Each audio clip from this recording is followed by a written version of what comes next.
परिवार के लोग जहां अपना गढ़ समझते थे, वो दिनेश जैसा एक नौजवान उसे ढहा देता है। आजमगढ़ के लोग न केवल जिताने जा रहे हैं, बल्कि इस बार यहां की जनता ने जो मन बनाया है कि रिकॉर्ड मतों से समाजवादी पार्टी जीत करके जाएगी। सपा का नाम बदल करके समाजवादी पार्टी हो जाएगा। अभी तो ये प्रत्याशी बदल रहे हैं।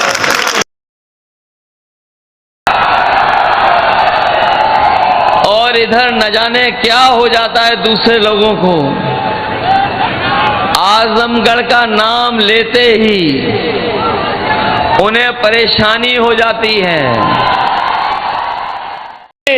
और आजमगढ़ का तो कहना ही क्या है, और हरेक ओर से आवाज है, उत्तर दक्षिण पूरब पश्चिम, हरेक ओर से एक ही आवाज है, और वह है जो राम को लाए हैं, जो राम को लाए हैं 500 वर्षों का इंतजार। बिल्कुल, अयोध्या के लोग तो कम से कम ये दावा तो न करो।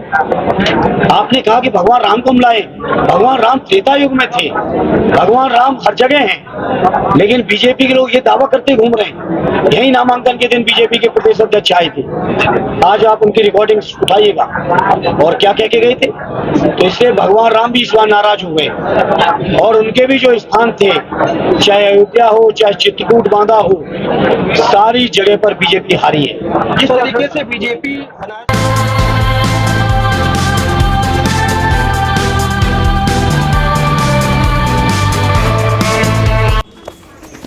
आजमगढ़ लोकसभा सीट समाजवादी पार्टी का गढ़ माना जाता रहा है और आगे भी रहेगा। नेताजी मुलायम सिंह यादव के दिलों का आजमगढ़ धड़कन है और आगे भी धड़कन ये बनी रहे। मगर इसे नकारते हुए आजमगढ़ के कुछ गोदी मीडिया चुनाव भर यह तो मान रहे थे कि यहाँ पर सपा का किला बरकरार रहेगा, मगर वोटों का अंतर कम रहेगा।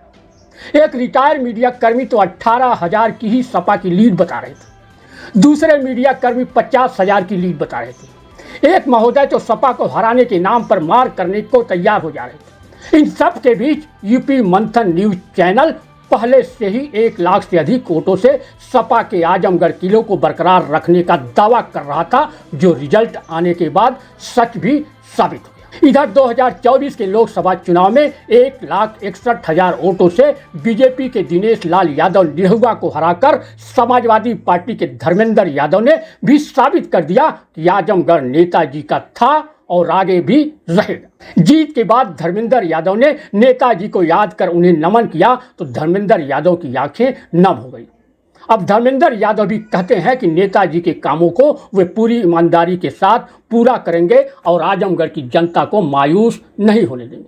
आजमगढ़ के लोगों की हर भावनाओं का, हर उम्मीद को पूरा करने का मैं हर संभव प्रयास करूंगा। यही मैंने चुनाव अभियान में कहा, यही मैं मतगणना के बीच में कह रहा हूं। और इसी बात यहाँ की जनता को मायूस नहीं करेंगे, यह तो उनके 5 साल के कार्यकाल से ही पता चलेगा। हालांकि पूरे चुनाव तक उन्होंने अधिकतर लोगों का फोन नहीं उठाया, ऐसी मुझको शिकायतें मिलती रही। कुछ मीडिया कर्मियों के फोन ही रिसीव करते रहे, अधिकतर मीडिया कर्मियों ने उन्हें फोन पर फोन करते रहे, मगर उठाना तो दूर बैक कॉल भी नहीं करते रहे। उनके सामने लड़ाकू यादव कौम को भी संतुष्ट करना एक तरह से आजमगढ़ में चुनौती होगा। उनके यहाँ मरने जीने से लेकर शादी विवाह में भी शिरकत करना होगा, जैसा कि यहाँ के नेता पहले से करते आए हैं। अगर इस परंपरा को धर्मेंद्र यादव नहीं बढ़ाते हैं तो उनके सामने अगला चुनाव बड़ी चुनौती के रूप में लेना पड़ सकता है। अब बात करते हैं उन फैक्टर की जिससे सैफई परिवार ने आजमगढ़ किले को ढहने से इस बार बचा लिया। 2009 और 2022 के उपचुनाव में समाजवादी पार्टी के किले को बीजेपी ने ध्वस्त कर दिया था। 2009 में बीजेपी से रमाकांत यादव ने सपा के किले को तोड़ा था, तो 2022 में बीजेपी से दिनेश लाल यादव ने तोड़ दिया था। हालांकि रमाकांत यादव इस समय समाजवादी पार्टी में हैं और बीजेपी सरकार में जेल की सलाखों में। 2022 में सपा के किले को तोड़ने पर बीजेपी के दिनेश लाल यादव निरहुआ को भी गुमान हो गया था। वह सीधे सीधे समाजवादी पार्टी के राष्ट्रीय अध्यक्ष अखिलेश यादव को ही चुनौती देने लगे थे। अखिलेश हुए फरार, आजमगढ़ ने उनको भगोड़ा घोषित कर दिया।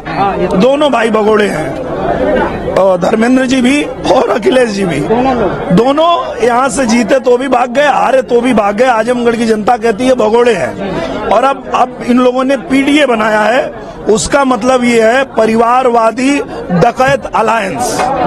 तो ये पूरी तरह से फेल हो जाएंगे। आजमगढ़ की जनता ने मन बना लिया है कि अब भौजी आवे चाहे भैया, होई आजमगढ़ जम के लड़ैया, आर होई चाहे पार फैसला अटल रहे, अखिलेश हुए फरार निरहुआ डटे। कि हम लोग कितनी भी गर्मी है, धूप है, हमारे प्रधानमंत्री, हमारे मुख्यमंत्री, हमारे सभी मंत्रीगण, हमारे जो एनडीए अलायंस के मंत्री हैं, सब लोग आके यहाँ प्रचार कर रहे हैं, निवेदन कर रहे हैं कि आप आइए। लेकिन अखिलेश यादव को गर्मी लग रही है, धूप लग रही है, वो कहते हैं बड़ी गर्मी है, अभी नहीं जाएंगे। तो इसलिए उनके जो सपोर्टर हैं वो भी हताश हैं, वो विपक्ष के नेता भी हताश हैं। तो ये जिम्मेदारी उनकी भी तो होनी चाहिए कि भाई आओ मैदान में। प्रधानमंत्री जी ने आज कहा कि हम मैदान में हैं, आ जाओ मैदान में, पर वो मैदान में आ ही नहीं रहे हैं। यही नहीं, सीएम योगी और पीएम मोदी ने भी निरहुआ की जीत से आजमगढ़ में सपा के गढ़ को ध्वस्त करने की बात कहते हुए कहने लगे थे कि आजमगढ़ जौन चाह लेला वो करके रहेगा। अपना गढ़ समझते थे, वो दिनेश जैसा एक नौजवान उसे ढहा देता है। ये जानता हूं, आजमगढ़ में आपने उपचुनाव में दिनेश लाल यादव निरहुआ को चुनाव जिता करके भेजा था, और आज तो लालगंज में श्रीमती संगीता आजाद भी और श्रीमती नीलम सोनकर भी मिलकर के भारतीय जनता पार्टी के कमल को खिलाने के लिए आप सबके सहयोग से आगे बढ़ चुकी हैं। ऐसे में सपा के राष्ट्रीय अध्यक्ष अखिलेश यादव ने 2022 के उपचुनाव में बीजेपी की जीत के उस फैक्टर को तोड़ने का काम किया जिस फैक्टर पर बसपा के गुड्डू जमाली के चुनाव लड़ने से बीजेपी ने सपा के किले को ध्वस्त कर दिया था। अखिलेश यादव ने सबसे पहला फैक्टर एम-वाई समीकरण को मजबूत किया। इसके तहत उन्होंने आजमगढ़ के दिग्गज नेता और नेताजी मुलायम सिंह यादव के सहयोगी बलराम यादव से राय ली और बसपा के पूर्व विधायक शाह आलम जमाली को तोड़कर एम-वाई फैक्टर को और मजबूत कर लिया। गुड्डू जमाली के सपा में आने पर ही अखिलेश यादव ने घोषणा कर दी थी कि अब आजमगढ़ ही नहीं पूर्वांचल की सभी सीटों को हम जीतेंगे, और 2024 के चुनाव में ऐसा ही देखने को भी मिला।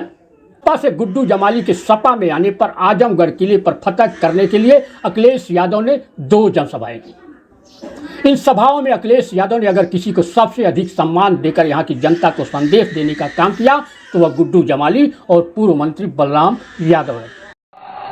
विशेष निवेदन और अपील है कि धर्मेंद्र यादव जी को आपके बीच भेजा है। ये लगातार आपके बीच रहेंगे और आजमगढ़ से और हम लोगों का समाजवादियों का रिश्ता कोई नया नहीं है, वो बातें दोहरानी नहीं है। इससे गहरा रिश्ता किसी से नहीं हो सकता जैसा रिश्ता हमारा और आपका है। और अभी देखा भी होगा जब एमएलसी बनाने का वक्त आया तो सबसे आगे आजमगढ़ ही दिखाई दिया हमें, और रहा बचा मामला जमाली साहब समझा लेंगे और बना देंगे। ये तो ऐसे ही कह दिए 2 लाख। मैं समझता हूं जिस तरह का माहौल दिखाई दे रहा है, जिस तरह का है उत्साह लोगों के अंदर, देश की जो बड़ी जीतें होंगी उसमें आजमगढ़ शामिल होगा कि नहीं होगा, ये बताओ पहले।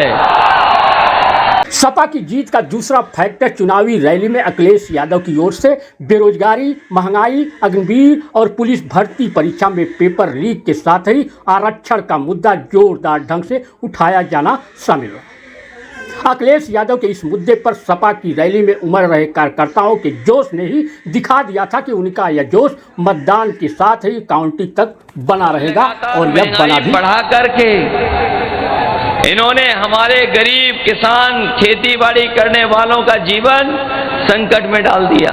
यहाँ हमारे नौजवान हमें दिखाई दे रहे हैं, ये बहुत मेहनत तैयारी कर करके परीक्षाएं देने जाते थे और पिछले 10 साल से लगातार कोशिश कर रहे हैं कि इन्हें नौकरी और रोजगार मिल जाए। न इस सरकार ने नौकरी दी, न इन नौजवानों को सम्मानजनक रोजगार दिया। और जब कभी भी हमारा नौजवान तैयारी कर करके परीक्षा देने गया तो जब मालूम पड़ा और वो घर लौट करके आया तो पता लगा कि परीक्षा का पेपर लीक हो गया। जो लोग परीक्षा दे करके आए होंगे वो जानते होंगे कि एक पेपर लीक नहीं हुआ है। अभी तक जितनी परीक्षाएं हुई हैं हर परीक्षा का पेपर लीक हो गया और अभी तक जो गिनती आ रही है वो गिनती आ रही कि 10 से ज्यादा परीक्षाओं के पेपर लीक हुए हैं। मैं अपने नौजवानों से कहना चाहता हूं कि ये परीक्षा के पेपर लीक नहीं हुए हैं, इस सरकार ने जानबूझ करके पेपर लीक कराया है और इसलिए कराया कि जिससे हमारे नौजवानों को नौकरी और रोजगार न मिल जाए। इसलिए नौजवान साथियों, हम आपको भरोसा दिला के जा रहे हैं कि सरकार की 30 लाख नौकरियां खाली हैं जो अभी तक भरी नहीं गई हैं। इंडिया गठबंधन सरकार में बनते ही 30 लाख नौकरियों को खोलने का काम करेगा और अपने नौजवानों को आरक्षण का पालन कर करके उनके जीवन में बदलाव लाने का काम होगा।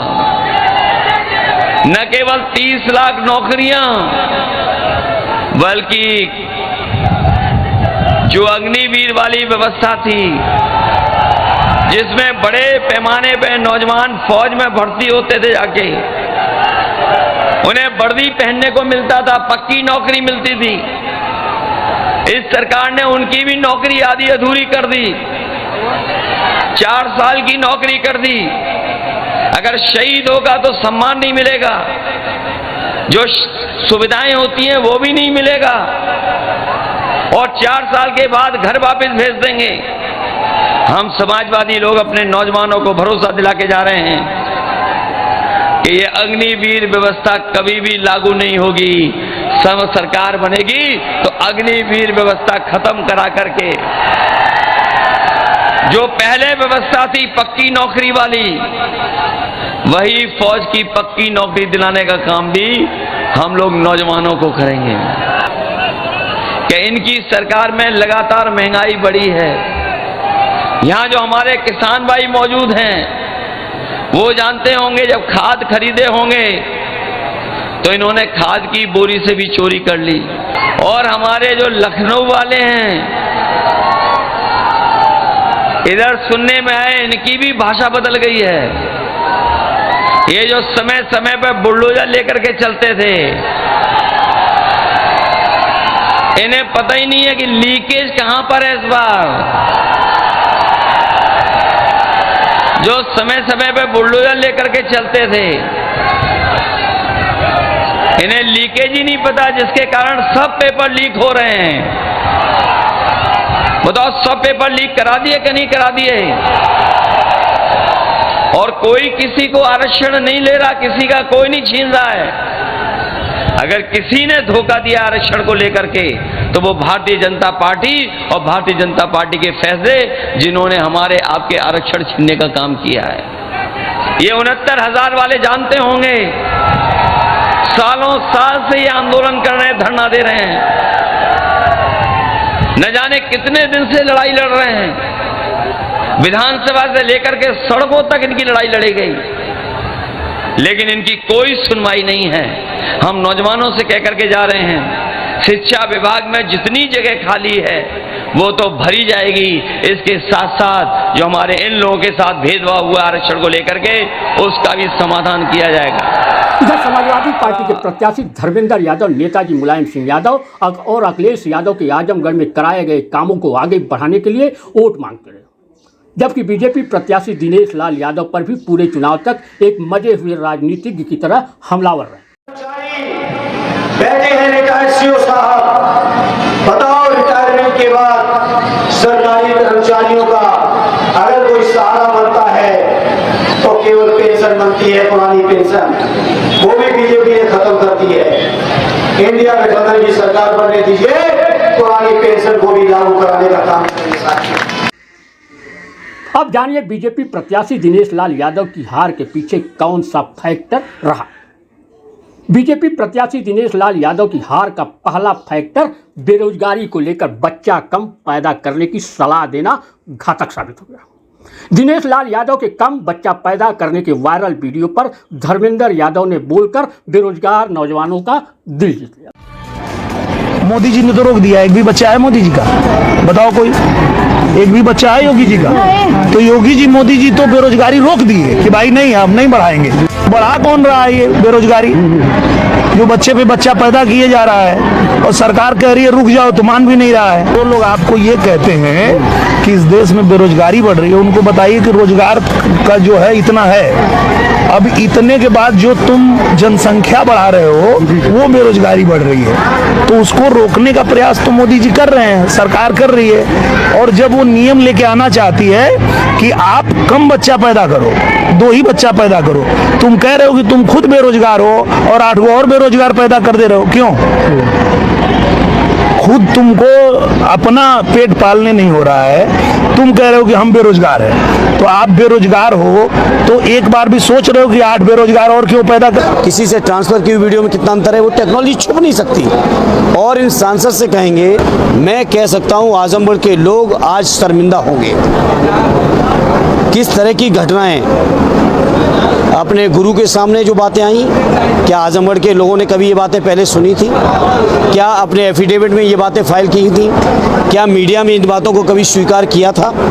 जिस तरीके से बेरोजगार नौजवानों की मजाक उड़ाई गई है कि जिन लोगों के बेटे ही ना करो अगर रोजगारी रोकनी है, बताओ कोई तर्क है? बीजेपी प्रत्याशी दिनेश लाल यादव की हार का दूसरा फैक्टर वकीलों के बीच सपा के गुंडे नजर आना भी रहा है, जहां पर दिनेश लाल यादव के पहुंचने पर वकीलों में 2 गुट हो गया था।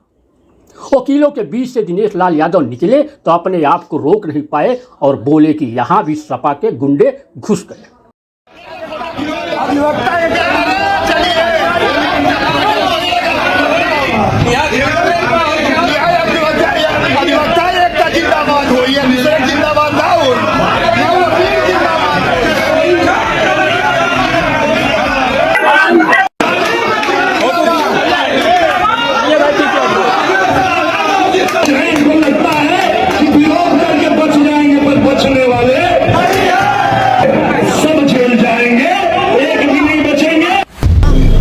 जिस गाड़ी पे सपा का झंडा उसके अंदर मिलेगा गुंडा। तो भाई कुछ वो गुंडे यहाँ भी हैं और वो अपना जो है रंग तो दिखाएंगे जहाँ रहेंगे। ये कितना भी जोर लगाएंगे, इनका भगोड़ा नेता आजमगढ़ में टिक नहीं पाएगा। बीजेपी प्रत्याशी दिनेश लाल यादव की हार का तीसरा फैक्टर यादवों के नेता माने जाने वाले अखिलेश यादव को सीधे चुनौती देना भी रहा है, जिसे यहाँ के यादव किसी भी कीमत पर बर्दाश्त नहीं कर सकते। दिनेश लाल यादव अखिलेश यादव और धर्मेंद्र यादव को भगोड़ा घोषित कर चुनौती दे रहे थे पूरे चुनाव भर। अखिलेश हुए फरार, आजमगढ़ ने उनको भगोड़ा घोषित कर दिया। दोनों भाई भगोड़े हैं, धर्मेंद्र जी भी और अखिलेश जी भी। दोनों यहाँ से जीते तो भी भाग गए, हारे तो भी भाग गए। आजमगढ़ की जनता कहती है भगोड़े हैं। और अब इन लोगों ने पीडीए बनाया है, उसका मतलब ये है परिवारवादी डकैत अलायंस।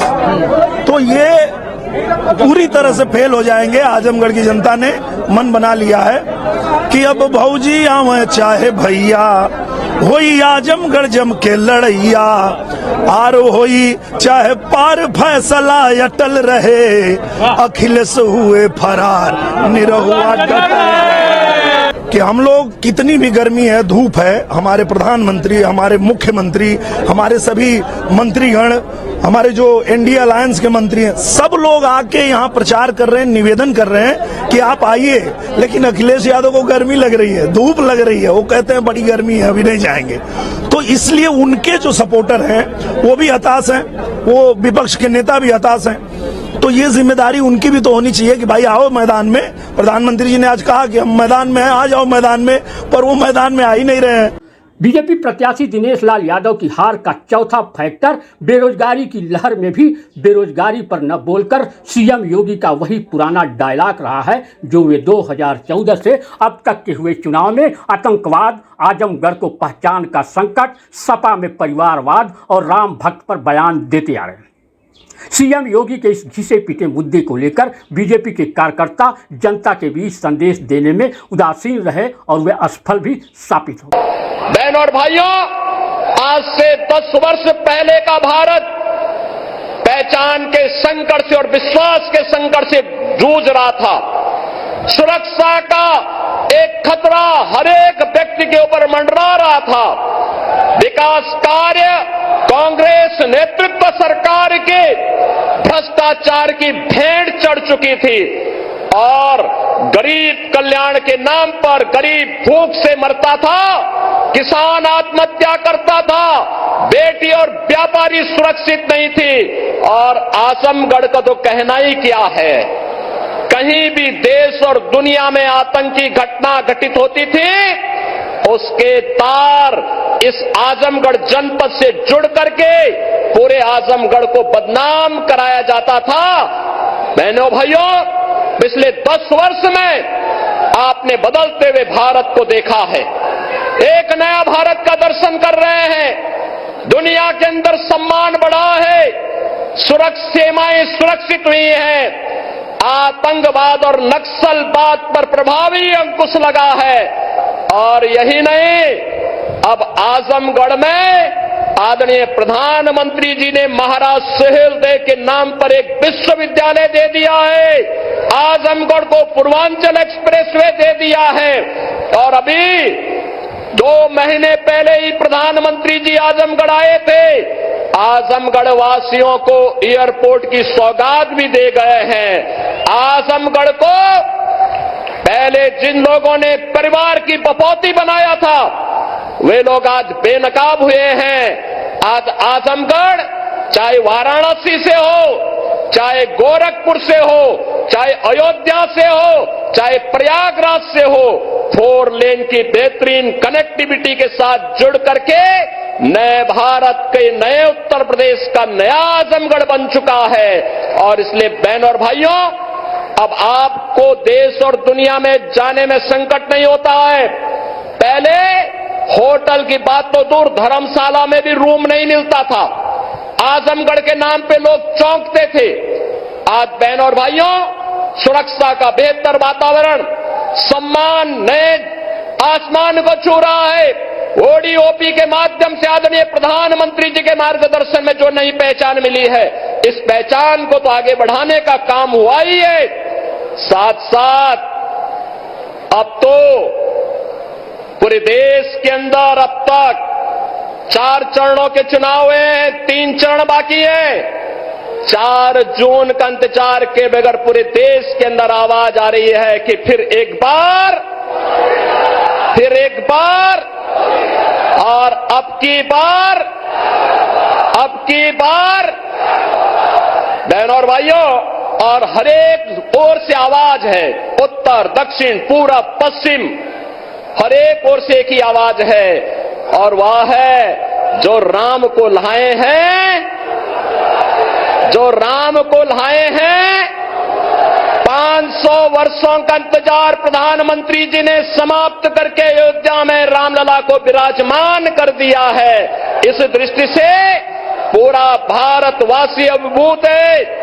मोदी जी के तीसरे कार्यकाल का इंतजार कर रहा है। बीजेपी प्रत्याशी दिनेश लाल यादव की हार का 5वां फैक्टर मंदिरी एयरपोर्ट के विस्तारीकरण को लेकर किसानों के आंदोलन को नजरअंदाज कर उन्हें अमीर बनाने का सपना दिखाना भी एक रहा है। बीजेपी प्रत्याशी दिनेश लाल यादव की हार का 6वां factor deputy CM Keshav Prasad Maurya की ओर से इस चुनाव में भी कुछ नया न करके समाप्तवादी पार्टी की कहानी दोहराना भी एक प्रमुख फैक्टर रहा। भाजपा ही वर्तमान है, भाजपा ही भविष्य है। सपा तो ध्यान रखना, 4 जून को 400 पार होने के साथ उत्तर प्रदेश की 80 लोकसभा भाजपा गठबंधन के जीतने के बाद सपा का नाम बदल करके समाप्तवादी पार्टी हो जाएगा। अभी तो ये प्रत्याशी बदल रहे